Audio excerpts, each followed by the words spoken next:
Wah wah wah, benar-benar di luar dugaan. Datangkan 3 pemain penggendong selain Jens Raven. Gerard Vandenburg optimis timnas Indonesia U23 bersinar di Piala AFF. Kira-kira siapakah pemain tersebut? Begini fakta mengejutkannya. Nah ini nih, tak mau kalah di Piala AFF U23. Malaysia sampai bawa 3 pemain senior naturalisasi. Kira-kira siapakah pemain tersebut? Yuk saksikan beritanya hingga selesai.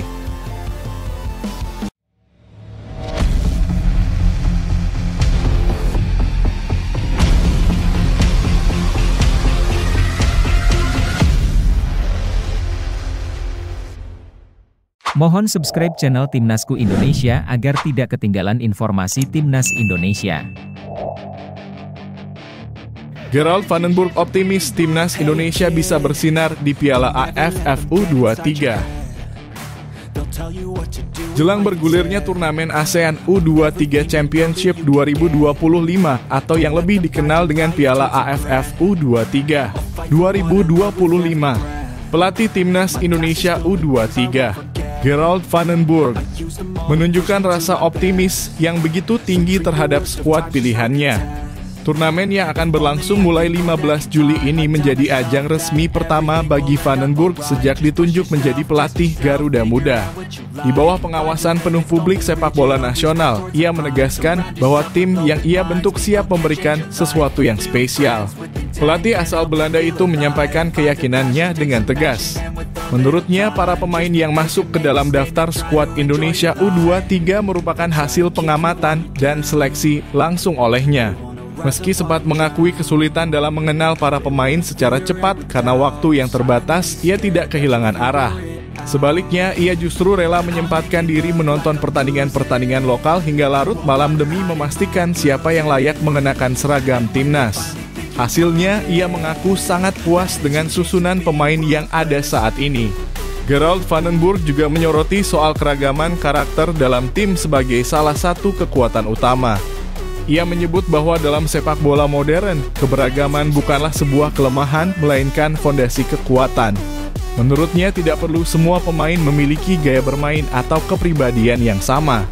Justru variasi dalam pendekatan dan karakter akan memperkaya dinamika di lapangan dan memungkinkan tim untuk lebih fleksibel menghadapi berbagai jenis lawan. Filosofi ini menjadi pondasi utama dalam pembentukan skuad Garuda Muda yang tengah dipersiapkan untuk tampil maksimal di turnamen regional ini. Di Piala AFF U23 2025, Indonesia tergabung di grup A bersama Malaysia, Brunei Darussalam, dan Filipina. Grup ini tidak bisa dianggap enteng, terutama karena Malaysia juga datang dengan kekuatan besar, termasuk menurunkan beberapa pemain senior dan naturalisasi. Namun, hal tersebut tidak menggoyahkan semangat Vandenburg. Ia menegaskan bahwa dalam setiap kompetisi, target utamanya selalu sama, menang. Bahkan ia menyebut bahwa dirinya tidak pernah memulai sebuah kompetisi dengan niat untuk kalah. Baginya, kemenangan bukan sekadar tujuan, tapi merupakan bagian dari filosofi hidup sebagai seorang pelatih. Vandenburg bukanlah pelatih sembarangan. Ia pernah meraih gelar Liga Champions dan Piala Eropa di masa aktifnya sebagai pemain. Pengalaman itulah yang kini ia bawa ke ruang ganti timnas Indonesia U23. Semangat juara dan mental kompetitif inilah yang ingin ia tularkan kepada para pemain muda Indonesia. Ia menyadari bahwa turnamen ini adalah kesempatan emas tidak hanya untuk meraih gelar, tetapi juga membentuk pondasi kuat menuju level internasional berikutnya, termasuk SEA Games dan kualifikasi Piala Asia U23. Di tengah ekspektasi publik yang tinggi dan tekanan sebagai tuan rumah, Garuda Muda tampil bukan hanya untuk menunjukkan permainan cantik, tetapi juga untuk membuktikan bahwa mereka adalah generasi emas yang tengah disiapkan untuk masa depan sepak bola Indonesia.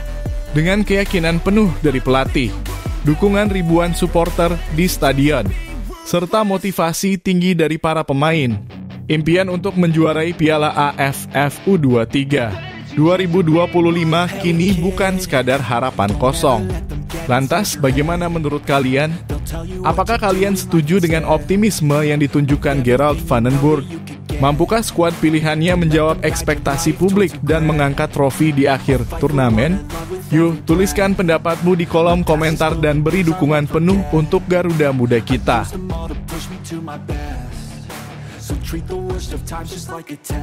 Bukan Jens Raven, ini trio pemain penggendong timnas Indonesia di Piala AFF U23.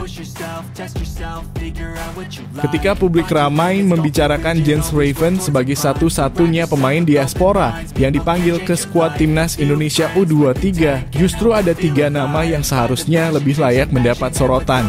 Mereka bukan hanya datang dengan pengalaman di Liga 1, tapi juga membawa nilai pasar yang luar biasa tinggi untuk ukuran pemain muda. Dalam turnamen sekelas Piala AFF U23, harga pemain tentu tidak hanya menjadi angka di atas kertas, tetapi juga mencerminkan ekspektasi serta kualitas yang mereka bawa ke lapangan. Maka pantas rasanya menyebut ketiganya sebagai tulang punggung utama dari skuad Garuda Muda.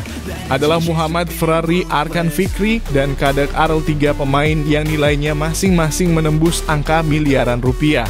Ferrari dan Arkan bahkan memiliki harga pasar yang sama, yakni 4,78 miliar rupiah, sedangkan Kadek Arel tidak jauh di belakang dengan nilai 4,34 miliar rupiah.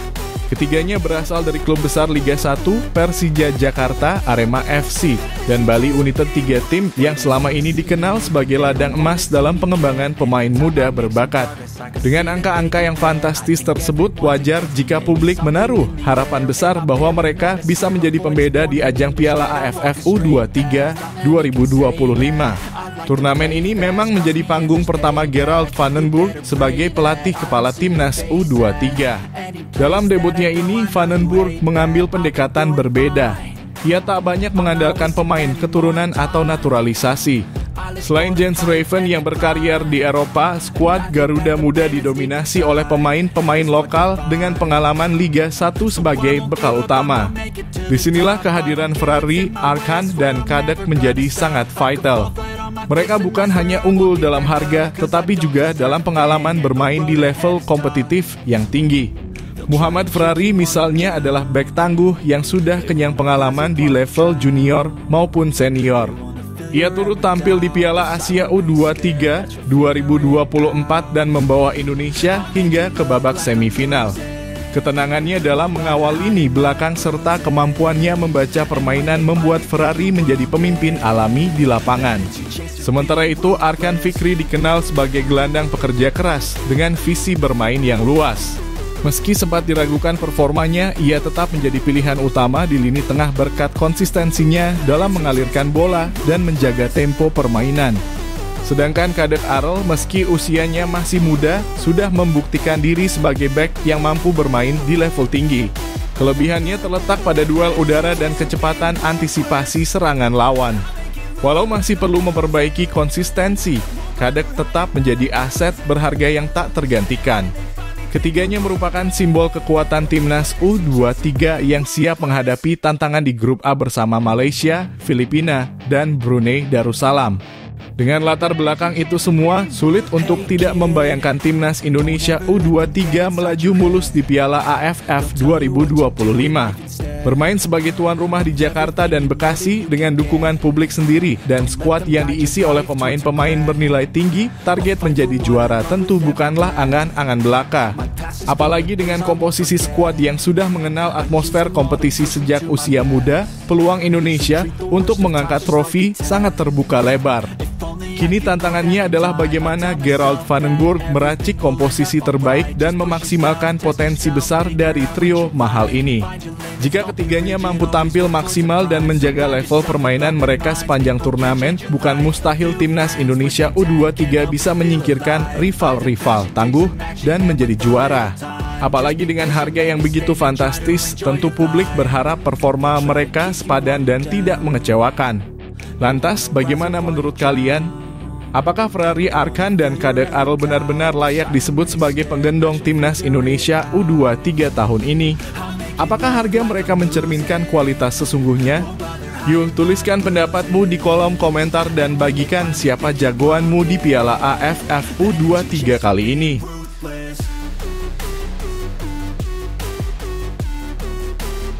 Tak mau kalah di Piala AFF U23, Malaysia bawa 3 pemain senior.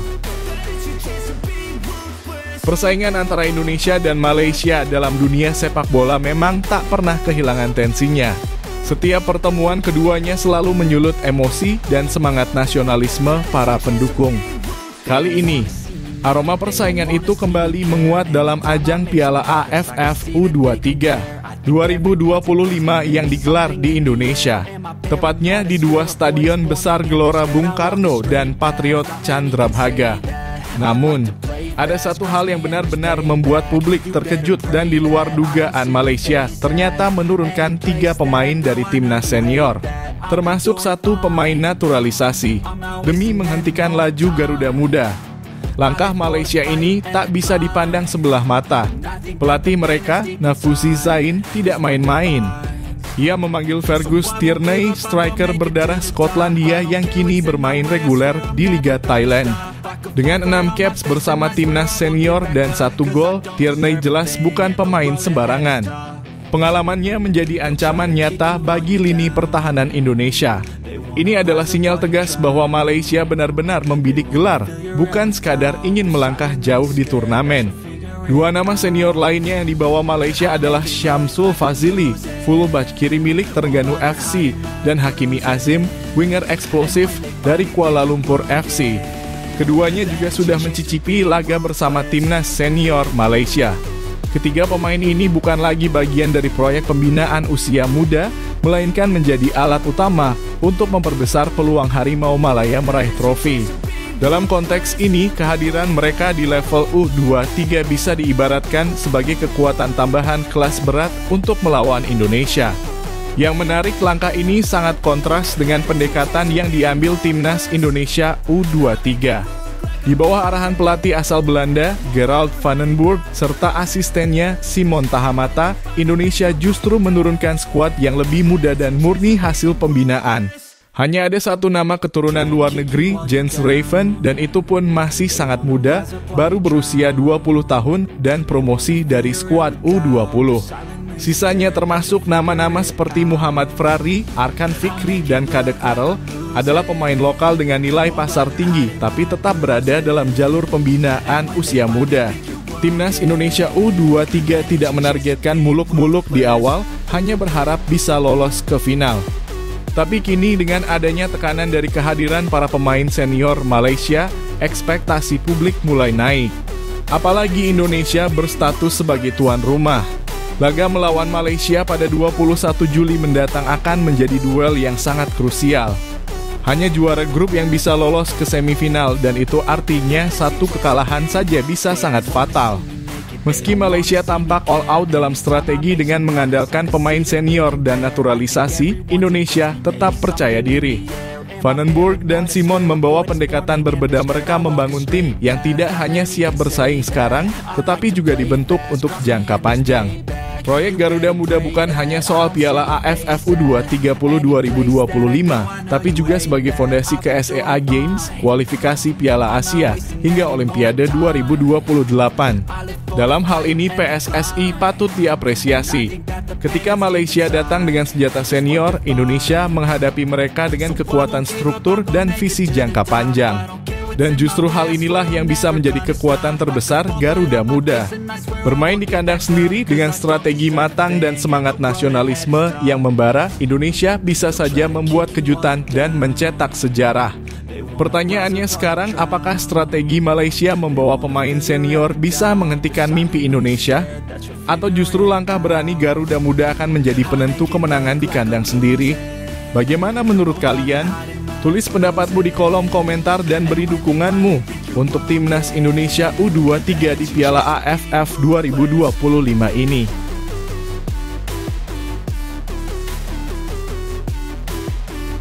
Kualitas Piala Presiden disinyalir bakal meningkat.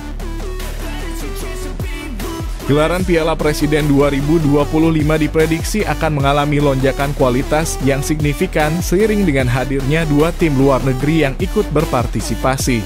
Oxford United dari Inggris dan Port FC dari Thailand menjadi sorotan utama dalam turnamen pramusim yang memasuki edisi ke-7 ini.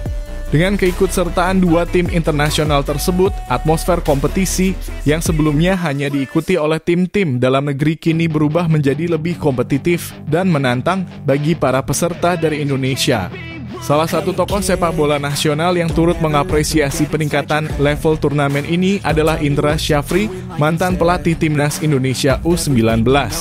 Menurutnya, keberadaan Oxford United dan Port FC dalam daftar peserta tidak hanya akan menambah warna dalam pertandingan, tetapi juga menjadi kesempatan emas bagi para pemain lokal untuk mengukur kualitas diri.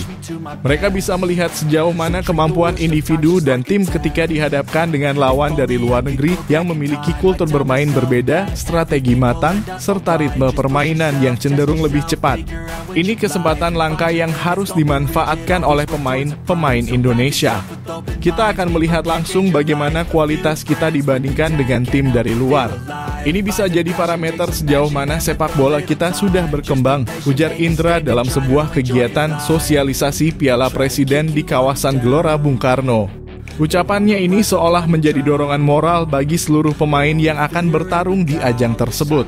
Tahun ini Piala Presiden diikuti oleh 6 tim: Oxford United, Port FC, Arema FC, Persib Bandung, Dewa United, dan tim Liga Indonesia All-Star.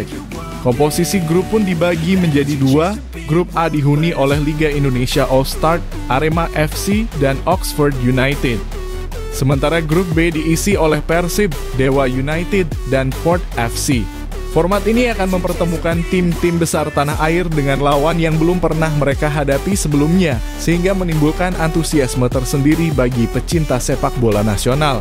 Laga pembuka akan berlangsung pada 6 Juli mendatang, mempertemukan Persib Bandung melawan Port FC di Stadion Sijalak Harupat, Bandung. Laga ini akan disusul oleh duel pembukaan resmi di Jakarta antara Oxford United dan Liga Indonesia All-Star, yang dipastikan menjadi pertandingan penuh gengsi dan atmosfer megah karena digelar di Stadion Utama Gelora Bung Karno. Rangkaian pertandingan fase grup akan dilanjutkan pada 8 dan 10 Juli, sebelum akhirnya dilanjutkan ke babak perebutan tempat ketiga dan partai final pada 12 dan 13 Juli. Piala Presiden 2025 tidak hanya menjanjikan kualitas pertandingan yang lebih baik, tetapi juga hadiah yang sangat menggiurkan. Total hadiah mencapai Rp11, 5 miliar. Dengan rincian juara akan menerima Rp5,5 miliar, runner up Rp3 miliar, peringkat ketiga Rp2 miliar, dan peringkat keempat Rp1 miliar.